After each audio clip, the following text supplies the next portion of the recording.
একে বলা হতো পৃথিবীর সবচেয়ে সুরক্ষিত নগরী। শত শত বছর ধরে একের পর এক আক্রমণের পরেও এই নগরীটিকে ছিল সগৌরবে। বহু দিগ্বিজয়ী যোদ্ধা পরাজিত হন কনস্টান্টিনোপলের দুর্ভেদ্য দেওয়ালের দাম্ভিকতার কাছে। একটা সময় মানুষ ধরেই নিয়েছিল কনস্টান্টিনোপল হয়তো একেবারেই অজেয়।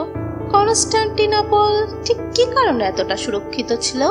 আপনি দেখছেন অল হিস্ট্রি চ্যানেল। এখানে আমরা ইতিহাসের অজানা তথ্য, মহান ব্যক্তিত্বদের কাহিনী এবং বিশ্বের গুরুত্বপূর্ণ ঘটনাগুলো তুলে ধরি। ভিডিওটি ভালো লাগলে অবশ্যই চ্যানেলটি সাবস্ক্রাইব করুন এবং বেল আইকনটি চাপুন, যাতে আমাদের নতুন ভিডিও নোটিফিকেশন সবার আগে পান। ইতিহাস জানার এই যাত্রায় আমাদের সাথেই থাকুন। কনস্টান্টিনোপল এতটা সুরক্ষিত হওয়ার প্রধান কারণ হচ্ছে শহরটির ভৌগোলিক অবস্থান। ধারণা করা হয় ইংরেজি সাল গণনা শুরু হওয়ার 700 বছর পূর্বে প্রাচীন এই শহরটির গোড়াপত্তন হয়। তবে আধুনিকায়ন বা জনপ্রিয়তার শুরুটা হয় সম্রাট প্রথম কনস্টাইনের আমলে। তিনি ছিলেন বিভক্ত হওয়া রোমান সাম্রাজ্যের পূর্ব অংশের সম্রাট, যা পরিচিত ছিল বাইজেন্টাইন নামে। 313 খ্রিস্টাব্দের পর তিনি পুরো সাম্রাজ্য নিজের আওতায় নিয়ে আসেন এবং রাজধানী হিসাবে বেছে নেন কনস্টান্টিনোপলকে। অনেকটা ত্রিভুজ আকৃতির শহরটির উত্তরে রয়েছে গোল্ডেন হর্ন, পূর্বে বসফরাস প্রণালী ও দক্ষিণে মারমার সাগর। এছাড়াও 3 দিক থেকে জলাবদ্ধ থাকায় শহরটি প্রাকৃতিকভাবে ছিল সুরক্ষিত। এটি কেবল যে প্রাকৃতিকভাবে সুরক্ষিত ছিল তা নয়, এর চারদিকে ছিল 40 ফুট উঁচু ও 60 ফুট পুরুত্বের এক অজেয় দেওয়াল। দেওয়ালে 50 মিটার অন্তর অন্তর একটি করে ওয়াচ টাওয়ার ছিল, যেখানে থেকে সহজে শত্রু সৈনিকের উপর গোলাবর্ষণ করা যেত, গরম পানি ঢেলে দেওয়া যেত।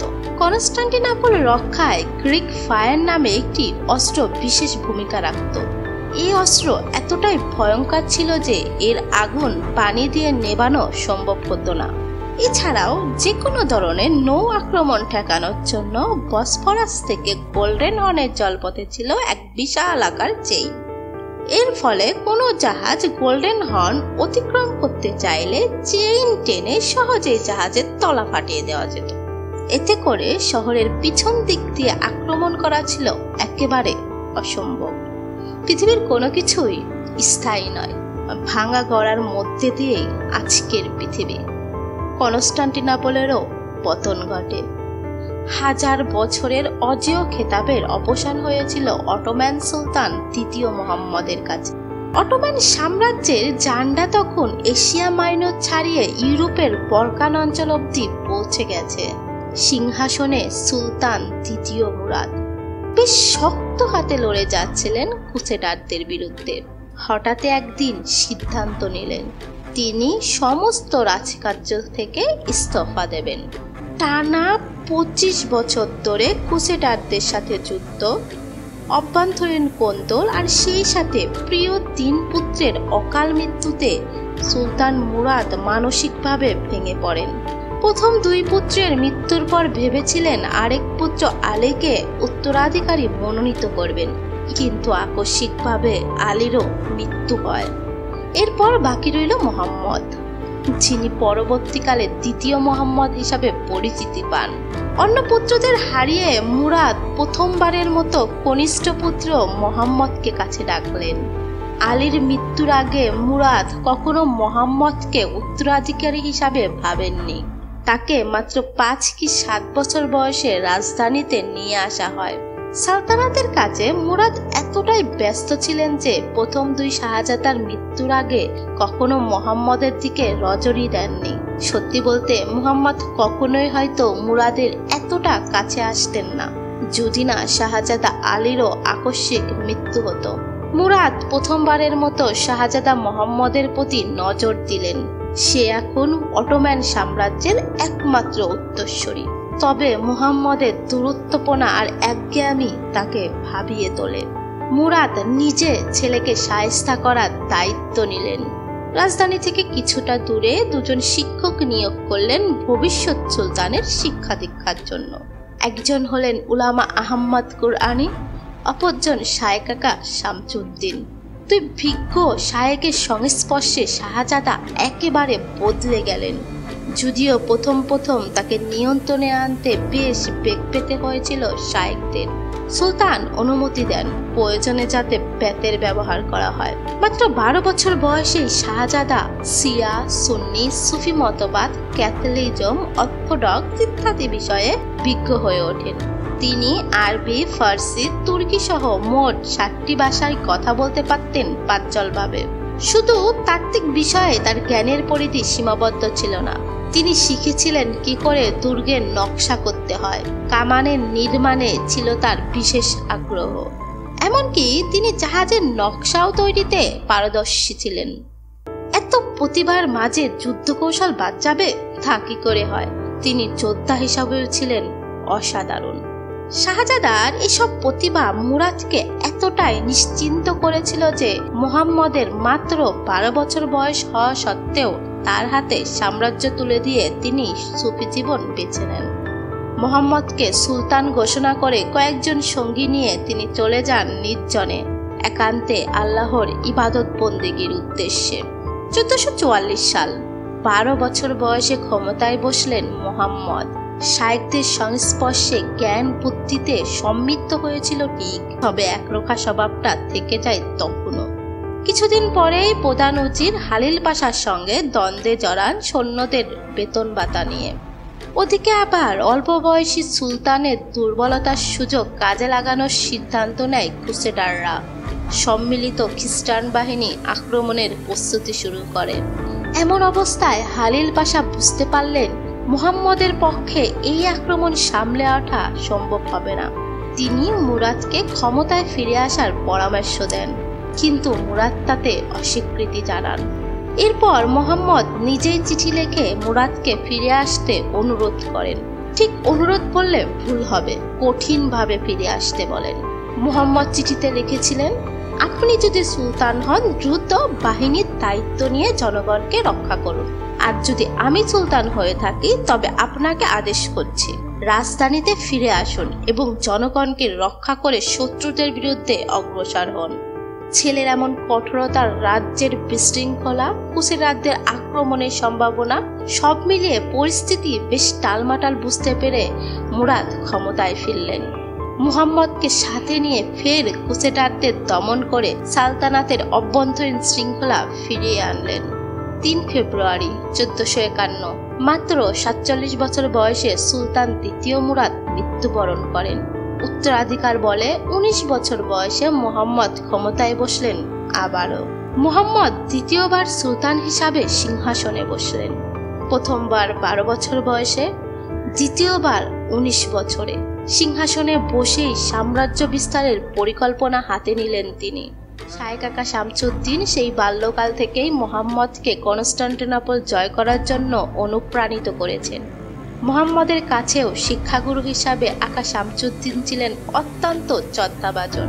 সে কারণেই হয়তো সুলতান হিসাবে দায়িত্ব নেওয়ার পর কনস্টান্টিনোপল জয় করাই যেন মুহাম্মদের একমাত্র লক্ষ্য উদ্দেশ্য হয়ে ওঠে।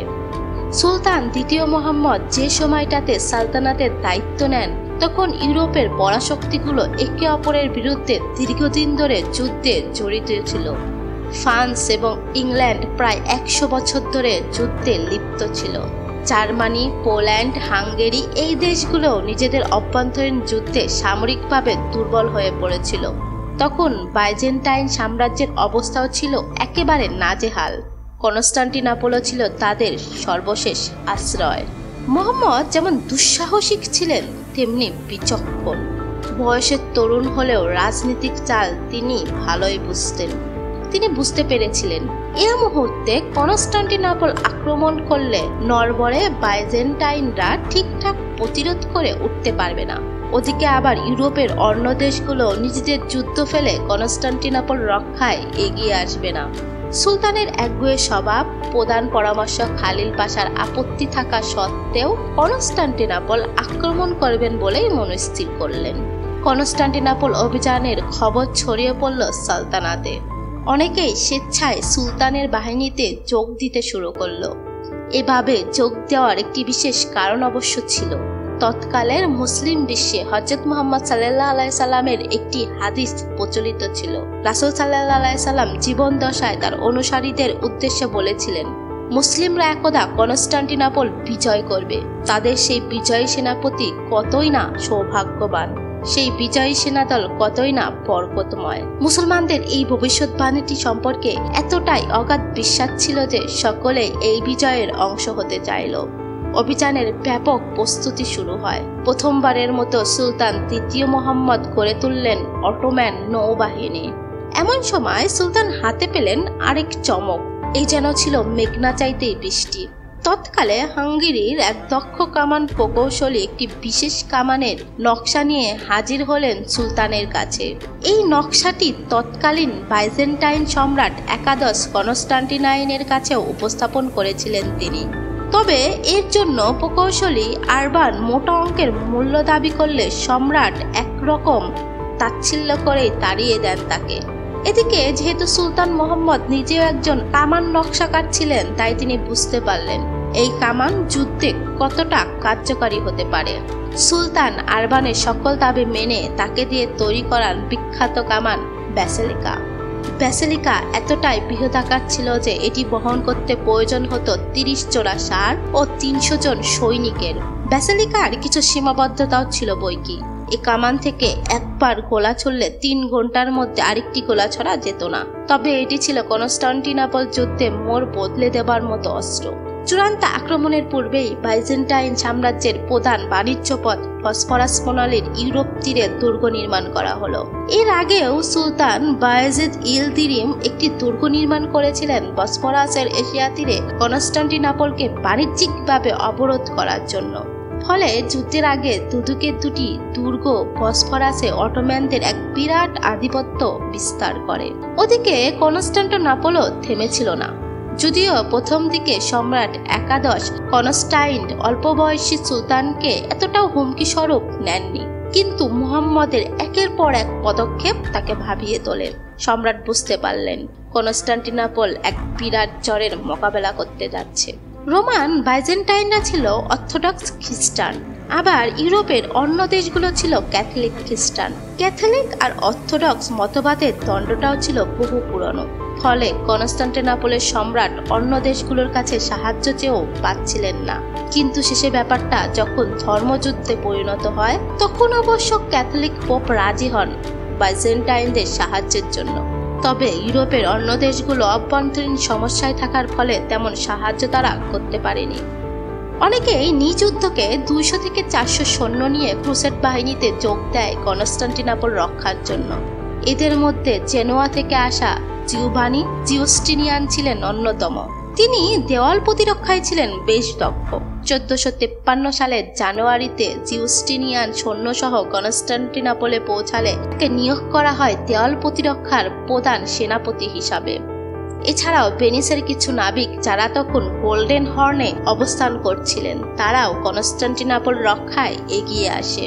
বাইজেন্টাইন নিজ বাহিনী ইউরোপের অন্যান্য অঞ্চল থেকে আসা অল্প সহায়তা ও শহরে সাধারণ যুবকদের নিয়ে তৈরি হয় কনস্টান্টিনোপলের প্রতিরক্ষা ব্যবস্থা।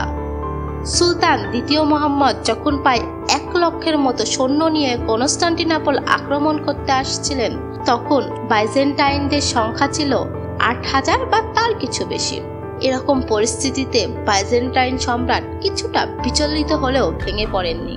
তিনি যথেষ্ট আত্মবিশ্বাসী ছিলেন যে অটোম্যান নৌবহর কখনোই গোল্ডেন হর্নের চেইন পার করে আসতে পারবে না। অটোম্যান সৈনিকেরাও 40 ফুট উঁচু থিওডোসিয়ান দেওয়াল ভাঙতে পারবে না। 1453 সালের এপ্রিল মাস, বসন্তকাল। তবে বসন্তের সৌন্দর্য উপভোগ করার মেজাজে নেই কনস্টান্টিনোপলের কেউ। যুদ্ধের উত্তেজনা শহরের প্রতিটি মানুষকে স্পর্শ করেছে। নিজেদের সর্বোচ্চটা দিয়ে কনস্টান্টিনোপলকে রক্ষা করতে প্রস্তুত সম্রাট একাদশ কনস্টান্টাইন। 2 এপ্রিল শহরের অদূরেই তাঁবু ফেললেন সুলতান দ্বিতীয় মোহাম্মদ। আক্রমণের পূর্বে বাইজেন্টাইনদের আত্মসমর্পণের প্রস্তাব দিতে চান তিনি। চিঠি পাঠানো হলো চিঠিতে সুলতান লিখেছেন, আমি তোমাদের নিশ্চয়তা দিচ্ছি, তোমরা যদি আমার কাছে শহর হস্তান্তর করো তাহলে প্রতিটি প্রাণের নিরাপত্তার দায়িত্ব আমার। একজন আদিবাসীকেও কোনো প্রকার নির্যাতন করা হবে না। তোমাদের ঘরবাড়ি, ব্যবসা বাণিজ্য, ধন সম্পদ যা যেখানে ছিল সেখানেই থাকবে, কেউ তাতে হস্তক্ষেপ করবে না। তোমাদের গির্জাসমূহ ও গির্জার পাদ্রীদের সবাইকেই নিরাপত্তা দেওয়া হবে। তোমাদের ধর্মীয় স্বাধীনতায় বাধা প্রদান করা হবে না। এই ফরমান যদি তোমরা মেনে নাও তবে তোমাকে দেওয়া হবে পেলোনিসের রাজত্ব ও একজন রাজার যথার্থ সম্মান। সম্রাট আত্মসমর্পণ করতে অস্বীকৃতি জানালেন। থিওডোসিয়ান দেওয়াল ও শহরের নিরাপত্তা ব্যবস্থার উপর কনস্ট্যান্টিনাইনের অগাধ বিশ্বাস থাকায় যুদ্ধে শেষ পরিণতি হয়ে দাঁড়ালো। 6 এপ্রিল সুলতানের সৈনিকেরা ঘিরে ফেলে পুরো শহর। সেই সাথে গোল্ডেন হর্নের প্রবেশপথে অবস্থান নেয় অটোম্যান নৌবহর। বাইজেন্টাইনরাও প্রস্তুত। জিওভানি জিউস্টিনিয়াসের নির্দেশনায় দেয়াল সুরক্ষিত করা হলো। 6 এপ্রিল সুলতানের সৈনিকেরা ঘিরে ফেলে পুরো শহর। সেই সাথে গোল্ডেন হর্নের প্রবেশপথে অবস্থান নেয় অটোম্যান নৌবহর। বাইজেন্টাইনরাও প্রস্তুত। জিওভানি জিউস্টিনিয়ানের নির্দেশনায় দেয়াল সুরক্ষিত করা হলো। কনস্ট্যান্টাইন নিজেও অবস্থান নিলেন শহরের একপাশে। বাইজেন্টাইন জাহাজগুলো প্রস্তুত। যদি কোনোভাবে গোল্ডেন হর্নের চেইন অতিক্রম করে অটোম্যান নৌবাহিনী এসেই পড়ে তবে তারা সেখান থেকে প্রতিরোধ করবে। যদিও গোল্ডেন হর্নের চেইন অতিক্রম করা ছিল নিশ্চিতভাবে অসম্ভব। অবরোধ শুরু হলো। গর্জে উঠল ব্যাসিলিকা কামান। বিশাল আকার এক একটা গোলা থিওডোসিয়ান দেওয়াল কাঁপিয়ে দিতে লাগলো। তবে এতে খুব একটা ক্ষতি হচ্ছিল না, কারণ ব্যাসিলিকা থেকে ছোড়া গড়ে 4টা গোলার 2টি গোলা লক্ষ্যভেদ করত। প্রত্যেকটা গোলা আবার একই জায়গাতে আঘাত করত না। এক একটা ফায়ার করার জন্য 3 ঘন্টা সময় নিতে হতো। ফলে বাইজেন্টাইন প্রকৌশলীরা যথেষ্ট সময় পেত দেওয়াল সারিয়ে তোলার জন্য। 18 এপ্রিল 4টি গোলা একই জায়গায় আঘাত করাতে থিওডোসিয়ান দেওয়ালে বড় একটি গর্ত তৈরি হয়। গর্তের কাছে থাকা একটি অটোম্যান সৈন্যদল দ্রুত ঢুকে পড়ে সেই গর্ত দিয়ে। কিন্তু তারা এটা জানতো না যে গর্তের ভেতর তৈরি ছিল গ্রিক ফায়ারের ফাঁদ। মুহূর্তেই গ্রিক ফায়ারের আগুন ধরিয়ে দেওয়া হলো সৈনিকদের গায়ে। ফলে পিছু হটতে হলো। দুপুরে আবার গর্তের ভিতরকার সরু গলি দিয়ে অটোম্যানরা ঢুকতে চাইলে প্রতিরোধ করে তোলে বাইজেন্টাইনরা। সেদিন প্রায় 2000 অটোম্যান সৈনিক প্রাণ হারালেও শহরে প্রবেশ করা হয়নি। ওদিকে আবার গোল্ডেন হর্নে অবস্থান নেওয়া অটোম্যান নৌবহরও সফল হতে পারছিল না। জেনেভা থেকে বাইজেন্টাইনদের সাহায্য আসা কিছু জাহাজ অটোম্যান নৌবাহিনীকে টিক্কা দিয়ে শহরে পৌঁছে দেয়। একদিকে অজিও দেওয়াল, অন্যদিকে নৌবাহিনীর ব্যর্থতা সুলতানকে ভীষণ ক্ষুব্ধ করে তোলে। নতুন করে জাগান পাশাকে নৌপ্রদানের দায়িত্ব দেওয়া হয়। 21 এপ্রিল সুলতান অদ্ভুত এক সিদ্ধান্ত নিলেন। যেহেতু অটোম্যান জাহাজগুলো প্রতিরক্ষামূলক চেইনের জন্য গোল্ডেন হর্নে প্রবেশ করতে পারছিল না, তার নির্দেশ দেওয়া হলো জাহাজগুলোকে পাহাড়ের উপর দিয়ে নিয়ে যাওয়ার। হালিল পাশার চরম বিরোধিতার পরেও সুলতান নিজের সিদ্ধান্তে অটল রইলেন। গাছের গুড়ির উপর মোষের চর্বির প্রলেপ দিয়ে রাতের অন্ধকারে ষাঁড় দিয়ে টেনে নেওয়া হলো জাহাজ। এক রাতে প্রায় 70টি জাহাজ পাহাড়ি উপত্যকা পাড়ি দিয়ে গোল্ডেন হর্নে প্রবেশ করলে যুদ্ধের মোড় বদলে যায়। কারণ গোল্ডেন হর্নে বাইজেন্টাইন জাহাজের সংখ্যা ছিল অটোম্যানদের তুলনায় অর্ধেক। 1 মাসেরও বেশি সময় চলে গেল, অথচ সফলতা তেমন নেই। গোল্ডেন হর্নে প্রবেশ করে সুবিধা হয়েছিল ঠিকই, তবে ব্যাসিলিকার গোলা তখনও থিওডোসিয়ান দেওয়াল ভাঙতে পারেনি। অটোম্যান প্রকৌশলীরা নতুন পরিকল্পনা করলেন। সুড়ঙ্গ খুঁড়ে শহরের ভিতর প্রবেশ করা হবে। শুরু হলো সুড়ঙ্গ খোঁড়ার কাজ। কিন্তু দুর্ভাগ্যবশত 16 মে নাগাদ বাইজেন্টাইনরা জেনে গেল পরিকল্পনার ব্যাপারে। 21 থেকে 23 মে পাল্টা সুড়ঙ্গ করে অটোম্যানদের সুড়ঙ্গে গ্রিক ফায়ার দিয়ে আক্রমণ করা হলো। 2 জন অটোম্যান অফিসারকে আটক করা হলো 23 মে। অফিসারদের কাছ থেকে তথ্য নিয়ে অটোম্যানরা সবকটা সুড়ঙ্গ পথে আক্রমণ করলো বাইজেন্টাইনরা। ফলে এই পরিকল্পনা পুরোপুরি ব্যর্থ হলো। এবার সুলতান নিজেও হয়ে পড়লেন হতাশ। 24 মে সুলতানের 2 শাহেক আহমেদ কুরানি ও আকা শামসুদ্দিন সুলতানের সাথে দেখা করতে আসলেন। সুলতান হতাশ হয়ে তাদের সাথে কথা বলছিলেন। এমন সময় আকা শামসুদ্দিন জানালেন তিনি আয়ুব রাদিয়াল্লাহু তাআলা আনহুকে স্বপ্নে দেখেছেন। আয়ুব রাদিয়াল্লাহু তাআলা আনহু ছিলেন রাসূল সাল্লাল্লাহু আলাইহি সাল্লামের পতাকা বাহক। উমাইয়া শাসনামলে মুসলিমরা যখন কনস্টান্টিনোপল আক্রমণ করে তখন বয়সের বারে নতজানু আইয়ুব রাদিয়াল্লাহু তাআলা আনহু অংশ নেন সেই যুদ্ধে মুসলিমরা পরাজিত হয়। আইয়ুব রাদিয়াল্লাহু তাআলা আনহু ওই যুদ্ধ চলাকালে মৃত্যুবরণ করেন। মৃত্যুর আগে শেষ ইচ্ছা পোষণ করেছিলেন কনস্টান্টিনোপলের যতটা সম্ভব কাছে যেন তাকে কবর দেওয়া হয়। সুলতান 3 জন সঙ্গী নিয়ে সারা রাত ধরে সেই কবর খুঁজলেন। ভোরবেলা খুঁজে পেলেন কবর, কাফন খোলা হলো। মোহাম্মদ দেখতে পেলেন আইয়ুব রাদিয়াল্লাহু তাআলা আনহুর হাতে একটা ছোট কাগজ বাঁধা, সেখানে লেখা, তোমরা যদি কোনোদিন কনস্টান্টিনোপল জয় করতে পারো তাহলে শহরের এক টুকরো মাটি আমার হাতে এনে দিও। ক্যাম্পে ফিরে আসলেন মোহাম্মদ। সৈনিকদের ডাকা হলো, প্রত্যেকেই ভয়ে ভয়ে হাজির হলো। মোহাম্মদ জানালেন সব ঘটনা। তিনি সৈনিকদের উদ্দেশ্যে বললেন, আমাদের সামনে আছে রোমানদের বানানো বিশাল দেওয়াল, যা গত 1000 বছরে কেউ ভাঙতে পারেনি। কিন্তু আমাদের প্রিয় নবী রাসূল সাল্লাল্লাহু আলাইহি সাল্লাম বলে গেছেন তার উম্মতের এক অসাধারণ সেনাবাহিনী এই দেওয়ালকে গুড়িয়ে দিয়ে কনস্টান্টিনোপল জয় করবে। আমার মনে হয় আমাদের নবী সাল্লাল্লাহু আলাইহি সাল্লাম আমাদের কথাই বলে গেছেন। আমি মোহাম্মদ বিন মুরাদ আমার পুরা জীবন এই কনস্টান্টিনোপল জয়ের জন্য কুরবানি করে দিতে রাজি আছি। হয় আমি কনস্টান্টিনোপল জয় করব, নয়তো কনস্টান্টিনোপলের সামনে আমার মরণ হবে। নবীজি সাল্লাল্লাহু আলাইহি সাল্লামের প্রিয় সাহাবী আবু আইয়ুব আল আনসারী রাদিয়াল্লাহু তাআলা আনহু তার কবরের জন্য এই শহরের মাটি চেয়েছেন। আমি কি তার কবরে কনস্টান্টিনোপলের মাটি এনে দেব না? সেনাবাহিনী উচ্ছ্বসিত কণ্ঠে জবাব দিল, সুলতানও, আমরা জান দিয়ে হলেও মাটি এনে দেব। বলে রাখা ভালো, আইয়ুব আনসারী রাদিয়াল্লাহু তাআলা আনহুর কবরে চিঠি আবিষ্কারের ঘটনাটি নিয়ে অনেক ইতিহাসবিদ সন্দেহ পোষণ করেন। তারা মনে করেন শুধুমাত্র সৈনিকদের উজ্জীবিত করতেই সুলতান ঘটনাটি সাজান। চিঠির ব্যাপারটি সাজানো হোক বা সত্য, তবে একথা ঠিক যে পুরো বাহিনী নতুন করে উজ্জীবিত হয়েছিল। 29 মে ভোরের আলো ফুটতেই গর্জে উঠল ব্যাসিলিকা কামান, সাথে ছোট কামানগুলাও। পূর্বেও কামানের গোলা লেগেছিল এমন জায়গায় ব্যাসিলিকার আরো 3টি গোলা আঘাত হানলো। থিওডোসিয়ান দেওয়ালে গর্ত তৈরি হলো, সেখান দিয়ে শত শত অটোম্যান সৈনিক ঢুকে পড়তে লাগলো। শুরু হলো প্রচন্ড সংঘর্ষ। বাইজেন্টাইনরাও প্রাণপণে লড়ে যাচ্ছে। এর মধ্যে হাসান উলুবাদী নামের একজন সিপাহী নেতা মই নিয়ে একাই উঠে পড়লেন দেওয়ালের উপর। একের পর এক তীরে এসে বিঁধল তার শরীরে, তবুও তিনি অবিচল হয়ে অগ্রসর হতে থাকলেন। তার এমন দুঃসাহস বাইজেন্টাইন সৈনিকদের মনেও আতঙ্ক তৈরি করলো। কোনো বাধায় থামাতে পারল না তাকে। একের পর এক তীরে বিদ্ধ হয়েও বাইজেন্টাইন পতাকা ছুঁড়ে ফেলে উলুবাদী সেই জায়গায় অটোম্যান পতাকা স্থাপন করলেন।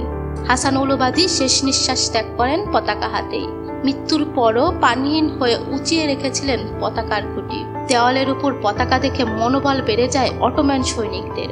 এমন সময় কমান্ডার জিওস্টেনিয়ান নিহত হয়। এরপরেই তার জেনুইন সৈনিকেরা পালাতে শুরু করে। বাইজেন্টাইন সম্রাটও বসেছিলেন না সেদিন। রাজকীয় পোশাক ছেড়ে আমৃত্য যুদ্ধ করে গেছেন, কিন্তু বাইজেন্টাইন সৈনিকেরা বেশিক্ষণ টিকতে পারেনি। অল্পক্ষণের মাঝেই বানের পানির মতো অটোম্যান সৈনিকেরা শহরে প্রবেশ করে। শহরে প্রবেশ করেই কিছু ক্ষুব্ধ সৈনিক ব্যাপক ধ্বংসযজ্ঞ চালায়, যদিও সুলতানের নিষেধাজ্ঞা ছিল। কিন্তু টানা 53 ঘন্টা ধরে একের পর এক সহযোদ্ধাদের হারিয়ে এক একজন সৈনিক তখন বেপরোয়া। তোটাই বেপরোয়া যে অল্প সময়ের জন্য সুলতান নিজেও কিছু সংখ্যক বেপরোয়া সৈনিককে নিয়ন্ত্রণ করতে পারেননি। এমন সময় 2 রেজিমেন্ট সৈনিক মোতায়েন করেন সুলতান, যেন গির্জাগুলোতে আক্রমণ না করতে পারে ক্ষিপ্ত সৈনিকেরা। বিনয়ের সাথে শহরে প্রবেশ করলেন সুলতান। ঘোড়া থেকে নেমেই সেজদা করলেন। তিনি কনস্টান্টিনোপলের নতুন নামকরণ করলেন ইসলামবুল, বর্তমান ইস্তাম্বুল, অর্থাৎ ইসলামের শহর। সুলতানের নামের সাথে যুক্ত হলো ফাতিহ বা বিজয়ী। সেই থেকেই সুলতান দ্বিতীয় মোহাম্মদ পরিচিত হলেন সুলতান আল ফাতিহ নামে।